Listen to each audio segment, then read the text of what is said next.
The moving truck rumbled to a stop in front of level 92 Brooklyn Court at exactly 7 in the morning. Hi. The sun was barely creeping over the rooftops, casting long shadows across the perfectly manicured lawns that lined both sides of the street. Trey Collins stepped out of his pickup truck and took a deep breath, inhaling the crisp morning air that carried the scent of fresh-cut grass and blooming jasmine. This was it, their new beginning. He turned to look at the house they had just purchased, a beautiful two-story colonial with cream-colored siding, black shutters, and a wraparound porch that his wife Ria had fallen in love with the moment she saw it. The yard was spacious, the neighborhood was quiet, and the schools were excellent. Ria pulled up behind him in her silver sedan, stepping out with 2 cups of coffee balanced carefully in her hands. Even in her casual moving day clothes, jeans, and an old academy t-shirt, she carried herself with authority. Her hair was pulled back in a practical ponytail, and her eyes sparkled with the same excitement Trey felt bubbling in his chest. "Can you believe this is actually ours?" she asked, handing him one of the cups. Trey took a long sip and smiled. "Took us 8 years of saving, but yeah, it's really ours." No way. They stood there for a moment, shoulder to shoulder, admiring the house they had worked so hard to afford. Trey was an electrical engineer at a firm downtown, putting in long hours and weekend shifts to climb the ladder. Ria was a police officer, 5 years on the force, with a spotless record and a reputation for being calm under pressure. Together they had scraped and saved every penny until they could finally afford a place like this. The previous owners, Eric and Lydia Dana, had been remarkably eager to sell. Almost too eager. Now that Trey thought about it, they had accepted the first offer without negotiation, which should have been a red flag. During the final walkthrough, Eric had pulled Trey aside while the real estate agents handled paperwork in the kitchen.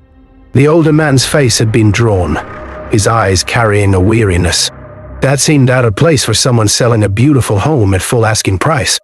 "Listen," Eric had said, his voice low. "I need to tell you something about this neighborhood. There's a woman, Marlene Boyd. She lives 4 houses down, the one with the American flag and the perfectly trimmed hedges. She's the president of the HOA. Okay, Trey said slowly. "Is there a problem with the homeowners association?" Eric laughed, but there was no humor in it. "This house isn't under the HOA. It never has been. The original developer excluded this lot and 2 others from the covenant when the neighborhood was built 30 years ago. It's all in your paperwork." Our agent mentioned it, said we weren't obligated to join or pay dues. "That's right, but Marlene doesn't accept that." Eric's jaw tightened. "She tried to force us into the CAD and showed up with fake violation notices, threatened us with fines we didn't owe, made our lives a living hell. 7 years of it. That's why we're selling. We can't take it anymore." Trey had been skeptical. How bad could one neighbor really be? "I appreciate the warning," he had said, "but we're not easily intimidated." Eric had looked at him with something close to pity. "That's what we said too. Just be careful. That woman is obsessed with control, and she really doesn't like being told no." The first 3 days were peaceful. Neighbors stopped by with casseroles and warm welcomes. An elderly couple from across the street brought homemade cookies. A young family next door offered to help carry boxes. Everyone seemed genuinely friendly. Everyone except the woman who showed up on day 3. Trey was in the garage, sorting through tools, when he heard footsteps crunching up the driveway. He looked up to see a woman in her late 50s approaching with the kind of purposeful stride that immediately put him on edge. She was dressed in a navy blue pantsuit, her gray streaked hair pulled back in a severe bun. In her hands, she carried a leather binder that looked like it weighed at least 5 pounds. But it was her face that Trey noticed most. Her expression was frozen in what might generously be B called a smile, but her eyes were cold. Calculating. "Good morning," she said. "I'm Marlene Boyd, president of the Brookside Estates Homeowners Association." Trey wiped his hands on his jeans and extended one in greeting. "Trey Collins. Nice to meet you." Marlene did not shake his hand. Instead, she shoved the leather binder against his chest hard, enough that he had to take a step back. "You'll need to review our community guidelines," she said. "I've already noted several violations that need to be addressed immediately." "I'm sorry, violations. Your mailbox is non-compliant with our approved designs. It needs to be replaced within 14 days. Additionally, your porch light is the wrong color temperature. We require warm white, and yours appears to be cool white." Trey set the binder down on his workbench. "Mrs. Boyd, I think there's been a misunderstanding. Our property isn't part of the HOA." Marlene's smile tightened. "I beg your pardon. The covenant doesn't apply to this lot. It was excluded when the neighborhood was developed. I have the documentation."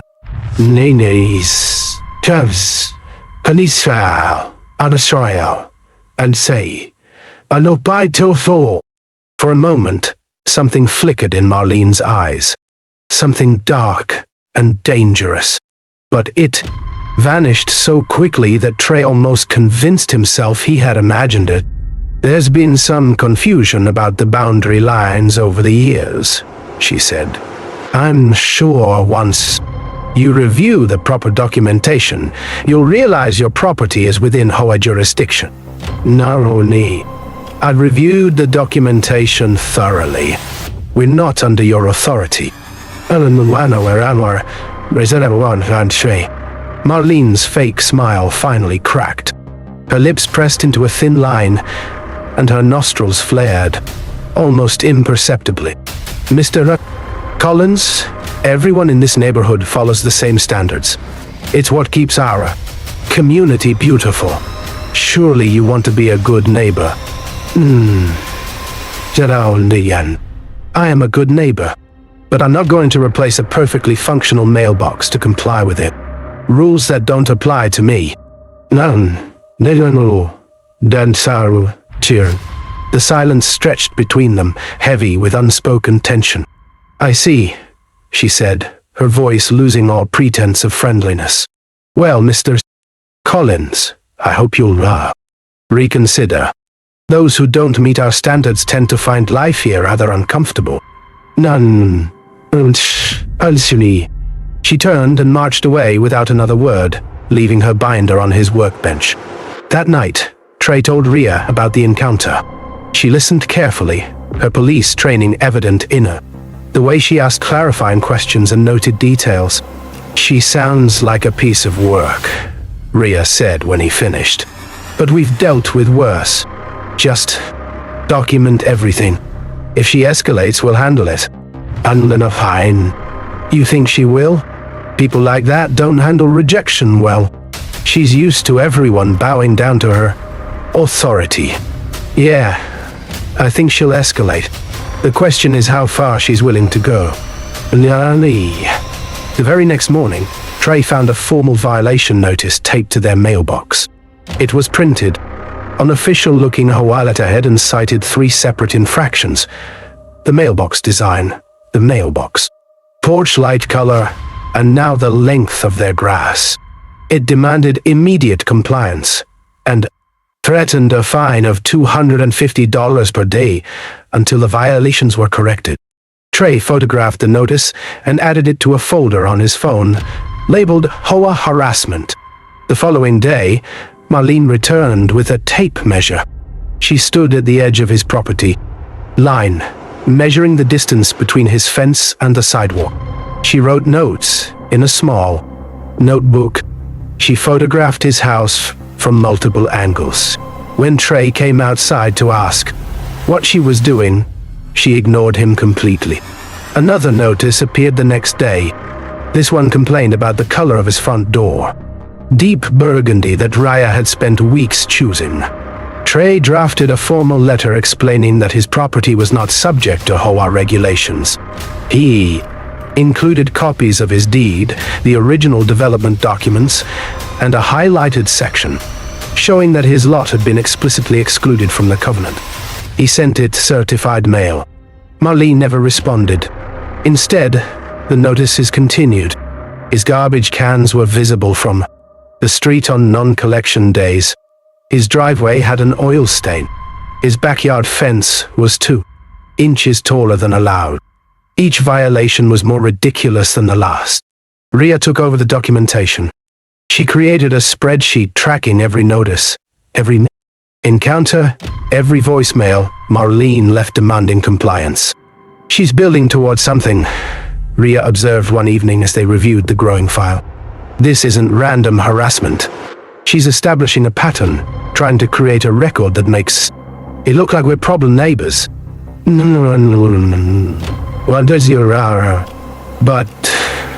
we haven't done anything wrong. That doesn't matter to someone like her. She's rewriting reality to match her narrative. In her mind, she's the righteous defender of neighborhood standards, and we're the outsiders who refuse to play by the rules.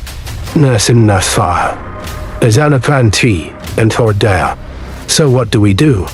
We keep documenting. We stay calm. We don't give her any ammunition. And we wait. Sooner or later, she'll cross a line we can act on. No. What Trey did not know was that Marlene was already planning to cross that line. Hidden in a drawer in Marlene's home office, tucked beneath old home meeting minutes and faded property maps, was a small silver key.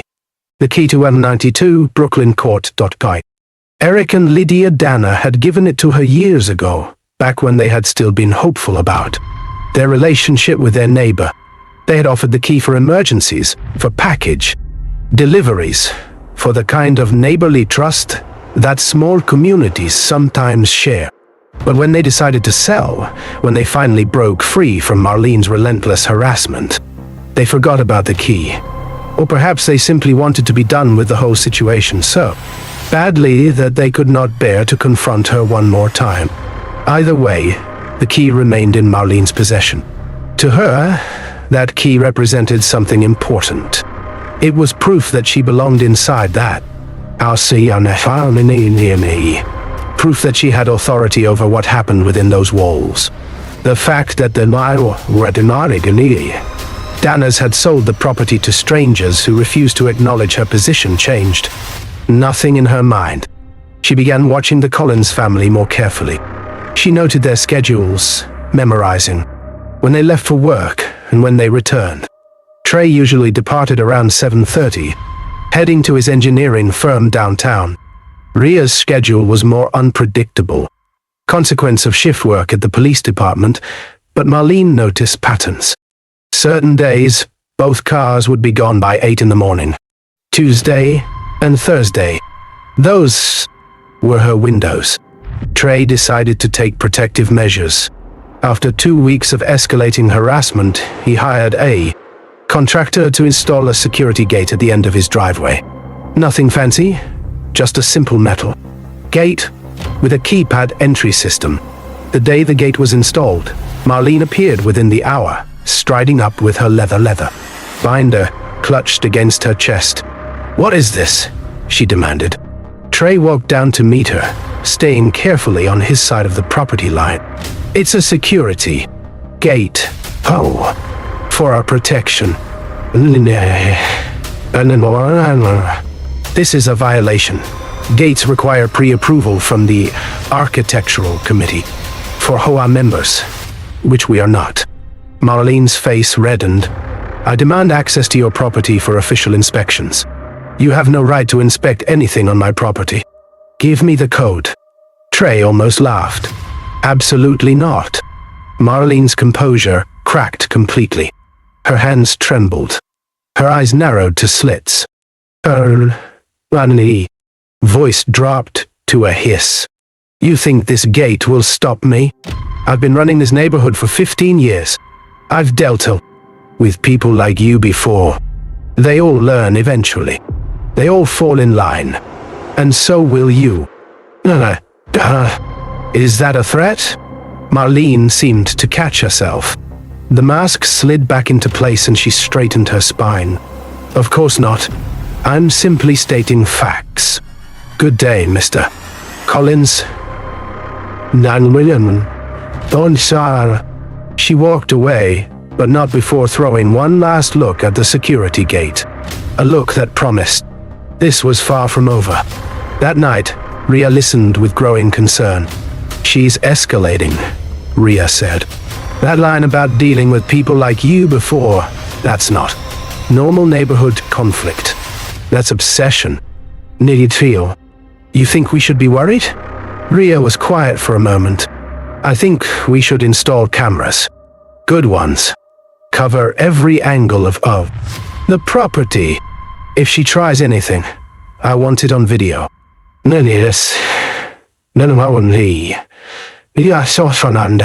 next day, Trey ordered a complete home security system. Motion-activated cameras for every angle, door sensors, window alarms, everything connected to an app on his phone. By the time he finished, their home was more secure than most banks. But 4 houses down, Marlene Boyd was sitting in her home office, staring at the silver key in her hand. She had run out of legitimate options. Every attempt at intimidation had failed. But she still had the key, and she was already planning how to use it. Marlene Boyd had not slept properly in 6 days. Every night, she lay awake, her mind racing with thoughts of the Collins family and their infuriating defiance. Who did they think they were? She had built this neighborhood with her own 2 hands.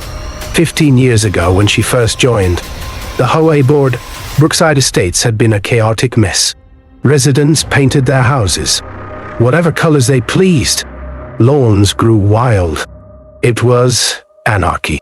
Marlene had changed all of that. She had transformed Brookside Estates into the kind of place where property values rose year after year. And now these outsiders thought they could just ignore everything she had built. She kept a notebook by her front window, recording every time a car pulled in or out of their driveway. She noted the exact times, the duration of absences, the patterns that emerged. Every Tuesday and Thursday morning, both cars were gone by 8 o'clock. The house sat empty for at least an hour. She marked the days on her calendar with small red dots. The waiting was the hardest part, but she continued her normal routine, maintaining the facade of a concerned community leader, simply trying to uphold standards. Inside, she was counting down the days. Thursday morning dawned clear and bright. Marlene woke before her alarm, too keyed up to sleep. At 7:30, she positioned herself at her front window. Right on schedule, Trey Collins's truck backed out of the driveway and headed toward the main road. 30 more minutes. At 8:03, Ria Collins's sedan pulled out and headed in the opposite direction. Marlene watched until the car was completely out of sight, then waited another 5 minutes just to be safe. The street was quiet. No one was watching. It was time. She slipped the key into her pocket and walked out her front door with the calm confidence of someone doing nothing wrong. She strolled down the sidewalk like she was simply enjoying a morning walk, nodding politely to Mrs. Henderson, who was out watering her roses. Beautiful morning, isn't it?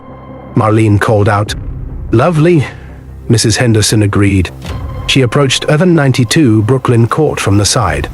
The security gate blocked the driveway, but the front walkway was still accessible from the sidewalk, a mistake Marlene intended to exploit. She walked up to the front porch with her heart hammering in her chest. She glanced left and right, confirming that no one was watching, then pulled out the silver key. Her hand trembled slightly as she inserted it into the lock. For one terrible moment, she thought it would not work. But then the lock clicked and the door swung open. Marlene stepped inside and closed the door behind her. She stood in the entryway for a moment, letting her eyes adjust to the dim interior light. The house was quiet, empty. She pulled out her phone and opened the camera app. Time to get to work. She moved through the house, photographing everything.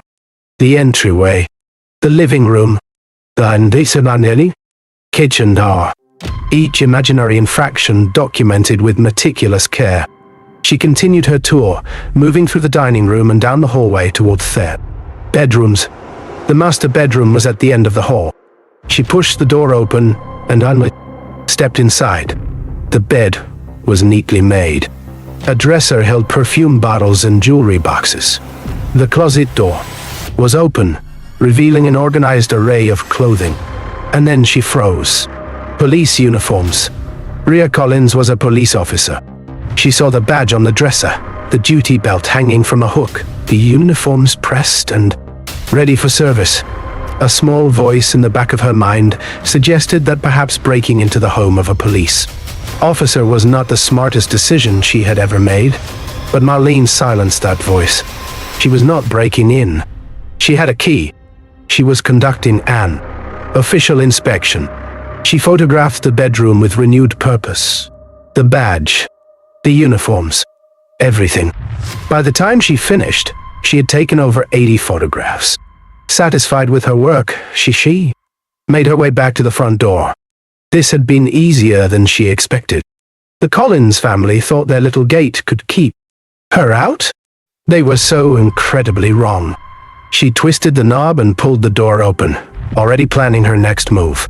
And then she stopped, because standing on the porch less than 3 feet away was Officer Ria Collins, in full uniform, badge shining in the morning light, eyes locked directly on Marlene's face. For one eternal moment, neither woman moved. The world seemed to freeze around them. Marlene felt the blood drain from her face. Her legs turned to water. Her hands began to shake. This was not possible. She had watched Ria leave. She had waited. She had been careful. Ria's voice was calm, controlled, and absolutely terrifying. "Marlene Boyd, did you just break into my home?" Marlene's mouth opened, but no words came out. Ria did not wait for an answer. She stepped forward, and Marlene stepped back, and suddenly, they were both inside the house. The door closed behind Ria with a sound like a cell door, slamming shut. "Hands where I can see them," Ria ordered. Marlene raised her trembling hands. "I heard screaming," she blurted out. "I was checking for an emergency. I was trying to help. Someone." "Nee." Ria's expression did not change. "You reported screaming at my house when no one was home. You entered using a key you should not have. And you were walking around my living room, taking photos of my personal belongings. Now no anymore. Sinister." She paused, letting each word sink in. "You are not helping anyone." The radio crackled in the silence of the entryway. Ria held it steady, her eyes never leaving Marlene's face.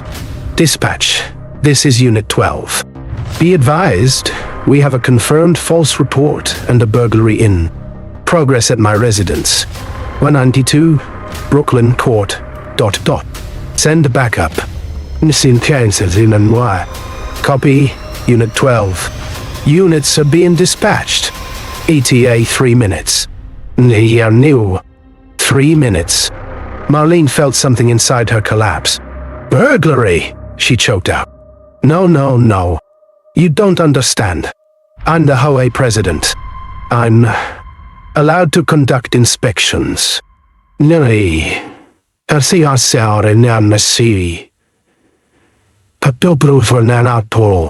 Ria lowered the radio. "You have no authority in this house. This property is not under HOA jurisdiction. It never has been. We have explained this to you multiple times. You chose to ignore us. Whoa. But I have a key. The Danners gave it to me. The Danners sold this house to us 4 weeks ago. Any permission they may have given you ended the moment they signed those papers. You kept a key that did not belong to you, and used it to illegally enter someone else's home. And so, worrying, she would tell, or I'd say. Marlene shook her head desperately. I heard screaming. Someone could have been hurt. I was in my patrol car when your 911 call came through. I heard you report screaming at my own address when no one was home. There was no screaming. There was no emergency. You fabricated a crisis to justify entering a private residence. And yes. The truth of those words hit Marlene like a physical blow. She had never considered the possibility that Ria would hear her own 911 call. I want a lawyer, Marlene said suddenly. I know my rights. Ria nodded. That is absolutely your right. But right now, you are going to stand exactly where you are and wait for backup to arrive. And then, the minutes stretched like hours. Then, sirens cut through the morning quiet. 2 uniformed officers appeared on the porch. Officers Turner, Blake, and Louis Grant. Marlene recognized them from neighborhood events. Now they were looking at her like she was a common criminal. Ma'am, Louis said, I'm going to need you to step outside. The sunlight hit her face as she stepped onto the porch, and she immediately saw the neighbors gathering. Mrs. Henderson, the young couple from next door, all watching, all staring, all witnessing the public destruction of Marlene Boyd. The metal handcuffs were cold against her wrists. Click. Click. But Marlene Boyd, Ria said formally, you are under arrest for breaking and entering, criminal, trespass, and filing a false police report. You have the right to remain silent. Anything you say can and will be used against you in a court of law. Marlene's voice came out as a whisper. Yes. Not. The bailiff took Marlene by the arm and guided her down the walkway toward the waiting patrol car. Every neighbor's stare felt like a physical weight pressing down on her shoulders. This is a mistake, she said, loud enough for everyone to hear. I was trying to help. No one responded. No one came to her defense. The woman who had lorded over them for 15 years was taken away like a common thief. The booking process was a blur of humiliation. She was photographed, fingerprinted, searched. Through it all, Marlene kept asking for her lawyer. Finally, she was led to a small holding cell and left alone with her thoughts. She thought about the photos on her phone. 87 images, now evidence against her. She thought about the 911 call, the screaming she had invented. At the time, it had seemed clever. Now, it was a felony charge. Hours passed. Finally, a guard appeared. Boyd, your lawyer's here. Daniel Reeves was younger than she expected, mid-30s, with sharp features and sharper eyes. Mrs. Boyd, I've reviewed the initial charges. Breaking and entering, criminal trespass, filing a false police report. These are serious offenses. Now no, but I didn't break in. I had a key. The previous owners sold the house over a month ago. Any permission associated with that key ended when ownership transferred. Using it to enter the new owner's home constitutes illegal entry. But I was conducting an HOA inspection. The 92 Brooklyn Court is not part of the HOA. You have no authority over that property whatsoever. The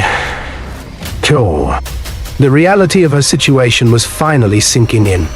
What happens now? You'll be arraigned tomorrow morning. Given the nature of the offenses, I may be able to argue for bail. But I won't lie to you. You're looking at potential prison time. Prison. The word hit her like a punch to the gut. The arraignment was held the next morning.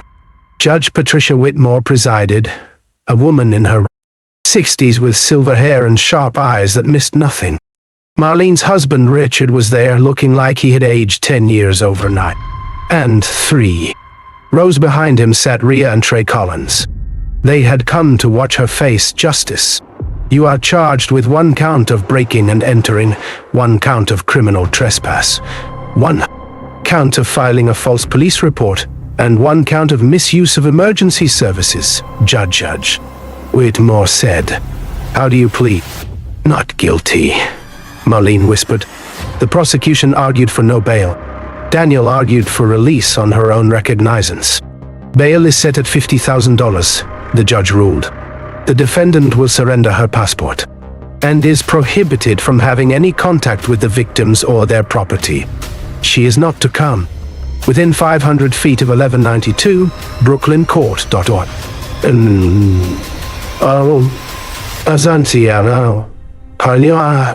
Richard posted bail through the lawyer rather than coming to see her in person. When she finally got home, he was waiting in the living room. Richard, Marlene began. He held up a hand. Don't. I was trying to protect our community. You broke into someone's house. Richard's voice cracked. You made up an emergency. Do you have any idea how that looks? I made a mistake. A mistake is forgetting to pay a bill. What you did was a deliberate choice that you made, knowing it was wrong. Nay. He stood up abruptly. I can't do this right now. I'm going to stay at my brother's place for a few days. Nani. He walked past her without another word. The emergency HOA meeting was held the next night. When Marlene walked in, the room went silent. Every head turned toward her. Harold Morton, the vice president, stood at the podium. Mrs. Boyd, you are welcome to address the board before we proceed. Marlene walked to the front of the room. I know you all have questions. I want to assure you that this situation is not what it appears. Everything I did for Brookside Estates. Nari. A hand shot up.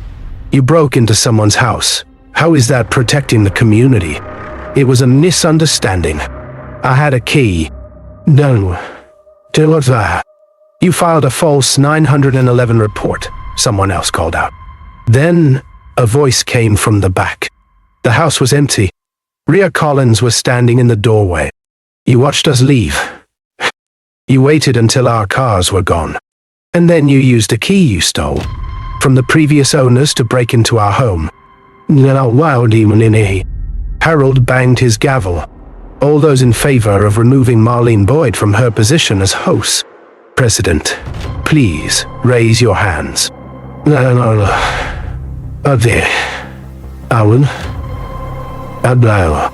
Every hand in the room went up. The motion passes unanimously. Marlene was not just removed from power. She was expelled from the community entirely. 6 weeks later, she accepted a plea deal. Guilty pleas to criminal trespass and filing a false police report in exchange for dropped charges on breaking and entering. At the sentencing hearing, Trey Collins spoke first. She walked through our rooms. She photographed our belongings. She violated our privacy in the most fundamental way possible. I don't know if I'll ever feel truly safe in my own home again. Then Ria stood. When I heard that 911 call, when I heard someone report screaming at my own address, my first thought was that my husband was in danger. My heart stopped. And what I found was Marlene Boyd standing in my living room, holding a phone full of photographs of my personal belongings. Nari. She looked directly at Marlene. You didn't just break into a house. You broke into my life. You made me feel unsafe in the one place where I should feel completely protected. Judge Whitmore's sentence was severe but fair. On the charge of criminal trespass, I sentence you to 18 months. On the charge of filing a false police report, an additional 12 months, to be served consecutively. However, given your age and lack of prior record, I am suspending 18 months. You will serve 12 months in custody, followed by 18 months of supervised probation. 1 year. Marlene turned to look at Richard, the pain on his face nearly breaking her. I love you, she mouthed silently. And then the bailiff was leading her away. The year in custody was the longest of Marlene's life. The days blurred together into endless, grey monotony. But slowly, painfully, she began to change. She attended counseling sessions that helped her understand the patterns of behavior that had led her here. She wrote letters to Richard. And she thought about the Collins family, constantly, hoping they had found peace. On the morning of her release, Richard was waiting in the parking lot with flowers. Whatever happens, he said quietly, I'll be waiting when you get out. They drove home in relative silence. When they passed another 92 Brooklyn Court, Marlene forced herself to look. Ria and Trey were in their front yard, working together in the garden.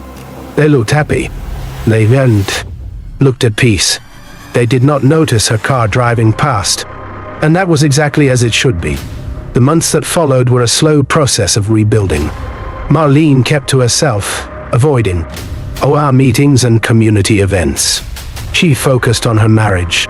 They went to counseling. They learned to talk to each other in ways they never had before. On the 1-year anniversary of her release, Marlene sat on her front porch, watching the sunset. What are you thinking about? Richard asked. Everything. The person I used to be. The harm I caused. Cradle. And now? Now I think about who I want to become. Someone who builds up instead of tears down. Someone who welcomes instead of excludes. Across the street, a new family was moving in. A young couple with a toddler. Marlene watched them for a moment, remembering a time when she would have viewed them as subjects to be controlled. She stood up and walked toward them. Hi there. Welcome to the neighborhood. I'm Marlene. Can I help you carry anything? The young woman looked surprised but pleased. That would be wonderful. Thank you so much. Marlene picked up a box and followed her new neighbors into their home, leaving her old self behind forever.